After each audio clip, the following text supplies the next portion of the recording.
Welcome back to the Metaphysics Podcast. I'm Dennis Goddard. And I'm Louise Hicks. Today we're diving into something pretty relatable. Mm-hmm. I think you know how to keep that self-belief strong when life gets kind of crazy. Yeah, when things get tough. Yeah, when doubt creeps in and you feel like everything's against you. You just feel stuck. Exactly.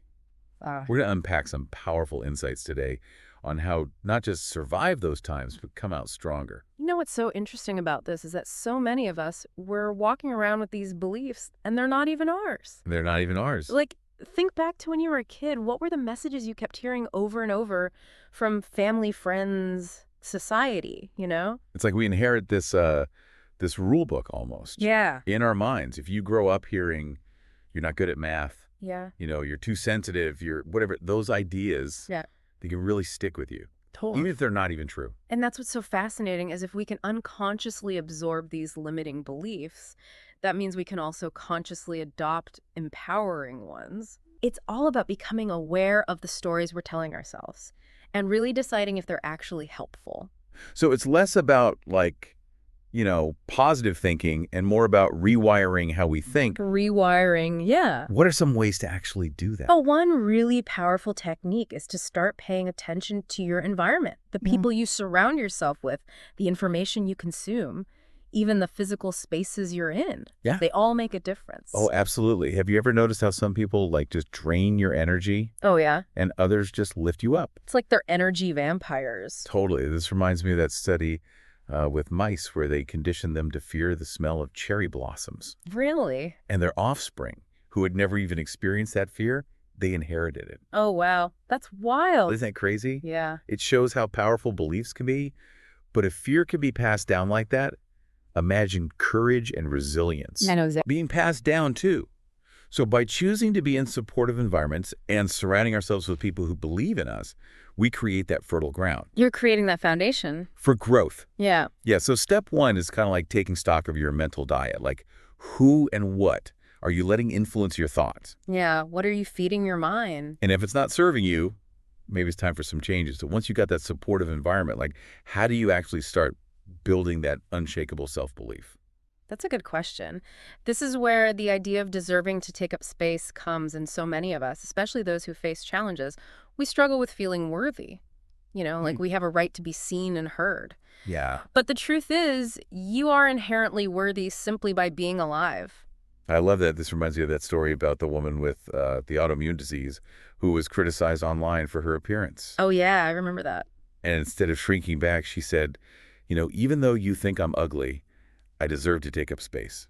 What a statement. Such a powerful statement. And it's not even just about appearance. No, it's deeper than that. It's about that self-worth. Exactly. That we all have that, right? You know? We all deserve to take up space to share our gifts. To contribute our voice. That's so powerful. But even with the best environment and that strong sense of worth, we're still going to face rejection in life.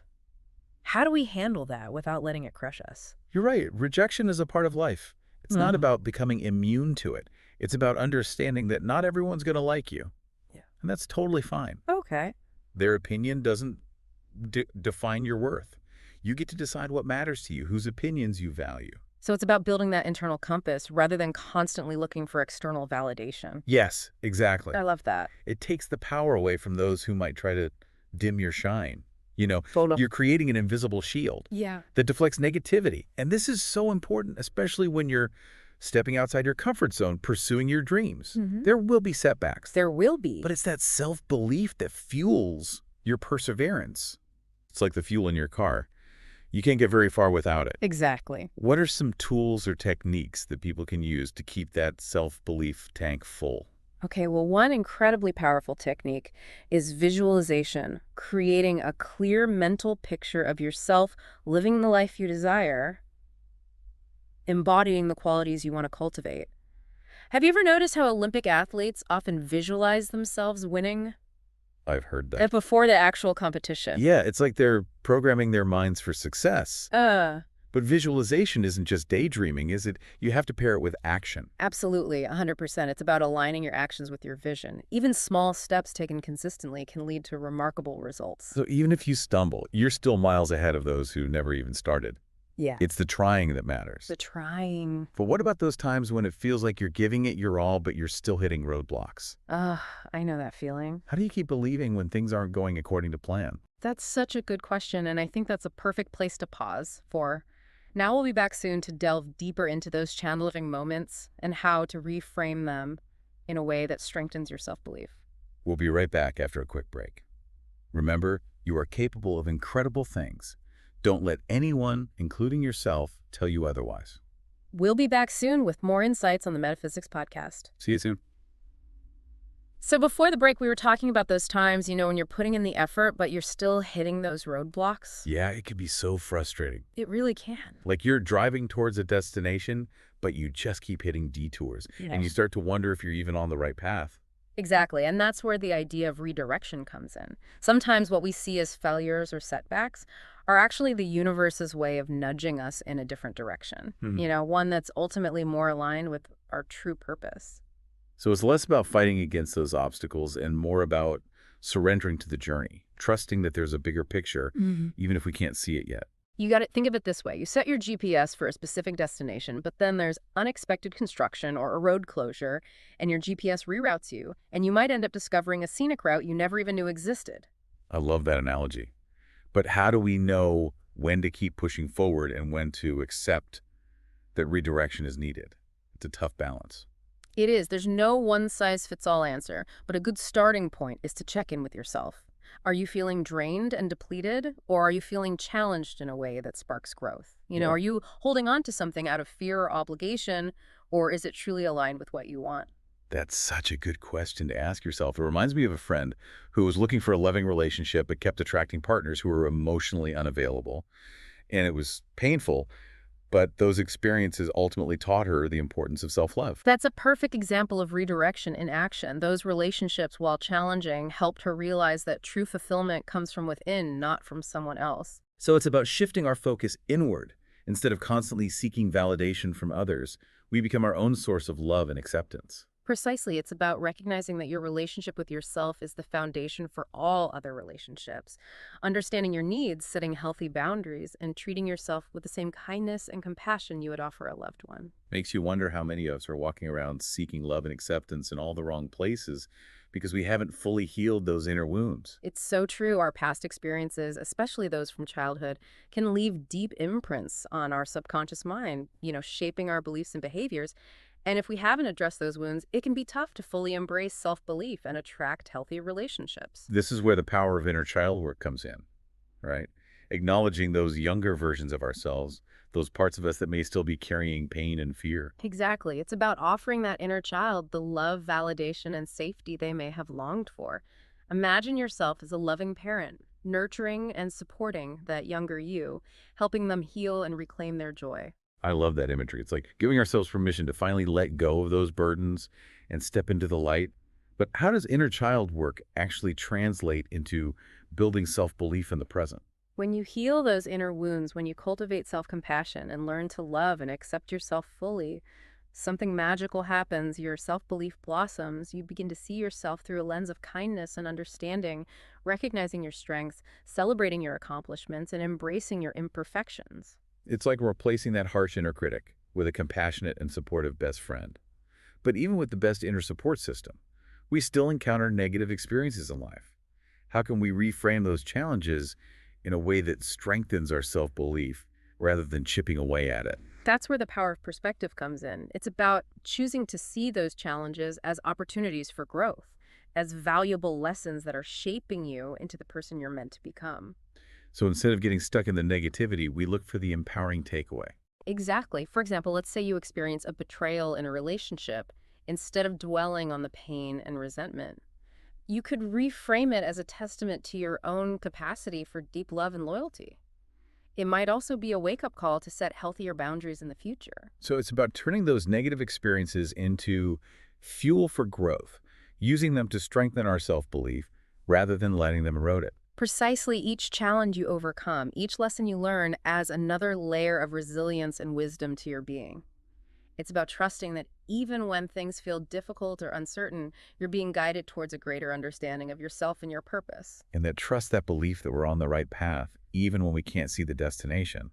That's what keeps us going, isn't it? Absolutely. It's about trusting the process, believing that you're exactly where you need to be in this moment. But remember, trusting the process doesn't mean passively waiting for things to happen. It's about taking aligned action, making choices that are in your highest good, and believing that you have the power to create the life you desire. It's about taking ownership of your journey, both the ups and the downs. But so often we get caught up in comparing ourselves to others, feeling like we're not doing enough or not achieving at the same pace. How do we stay focused on our own path when it's so easy to get sidetracked by what everyone else is doing? You're so right. Comparison truly is the thief of joy. But here's the thing. Everyone's journey is unique. We all have our own timeline, our own set of challenges, and our own definition of success. So instead of focusing on where we think we should be, we focus on celebrating our own progress, acknowledging how far we've come and appreciating the unique lessons and experiences that have shaped us. Exactly. It's about honoring your individuality and recognizing that your path is unfolding perfectly, as it should trust that everything is happening for your highest good, even when it doesn't make sense in the moment. It's about letting go of the need to control everything and embracing the mystery and magic of life's unfolding. This all circles back to that inner knowing, that deep-seated self-belief that guides us even when the external world feels chaotic. You hit the nail on the head, and that inner knowing, that unwavering belief in yourself is what we'll explore further in the final part of this deep dive. We'll delve into practical techniques for cultivating that unshakable confidence and tapping into the incredible power that lies within each of you. We'll be back after a quick break to continue this empowering conversation right here on the Metaphysics Podcast. Stay tuned. Welcome back to the Metaphysics Podcast. We've been on quite a journey today, exploring the ins and outs of self-belief, especially during tough times. Yeah, those curveballs life throws at us. Exactly. Before the break, we were talking about trusting the process and honoring your own unique path. And there's one more piece of this that I think is so crucial to understanding this whole self-belief thing. I'm all ears. What is it? It's about never giving up on yourself, even when it feels like everything's falling apart. Self-belief isn't a destination. It's a practice. It's a commitment you make day after day. Yeah, like any skill you have to keep practicing, keep showing up, even if you don't see those results right away. Exactly. There will be days when you doubt yourself, when fear feels overwhelming, when you just want to quit. Oh, yeah. But it's in those moments that your commitment to yourself matters most. So how do we stay the course when those doubts start creeping in? What are some things people can do to quiet that inner critic and keep believing? Okay, well, one powerful technique is to remind yourself of your past victories, those times when you overcame challenges and achieved something you maybe didn't think was possible. Keep a journal, create a vision board, or just make a mental list of all the things you're proud of. It's like creating a highlight reel of your own resilience. Exactly. Proof that you've got what it takes to handle whatever comes your way. And when those negative thoughts start swirling, you can remember those moments and remember your own strength. Yeah, and having those people around you who believe in you can make such a difference. Oh, absolutely. Surround yourself with people who see your potential, even when you're struggling to see it yourself. It's like having your own personal cheer squad. But what if someone's feeling isolated, like they don't have that support system? Yeah, that's a good point. That's where mentors, coaches, or therapists can be so valuable. They can offer guidance, encouragement, and a fresh perspective that can help you see yourself and your situation more clearly. It's like having a guide to help you navigate those tough times, to remind you of your own inner compass when you feel lost. Precisely. And remember, you are not alone in this journey. We all have moments of doubt, fear moments where we question everything, but it's how we navigate those moments that truly defines us. It's about choosing to rise above those challenges, to keep learning, keep growing, and keep believing in ourselves. And speaking of potential, think back to that question we posed earlier. If you truly believed in yourself without a shadow of a doubt, what would you dare to achieve? What dreams would you pursue? What impact would you make on the world? That's a powerful question to consider. It reminds us that self-belief isn't just about feeling good. It's about unlocking our ability to create a life that feels meaningful and fulfilling. So as we wrap up this deep dive, I invite you to hold that vision in your heart, nurture it with self-belief, and take those courageous steps forward. The world is waiting for your unique gifts to shine. It's been awesome exploring these ideas with you today. It really has. We hope you've gained some valuable insights and tools to cultivate that unshakable self-belief within you. And if you enjoyed this episode, please share it with others who might benefit from these empowering messages. And remember, keep believing in yourself, keep shining your light, and never give up on your dreams. Until next time, take care and keep exploring the fascinating world of the Metaphysics Podcast.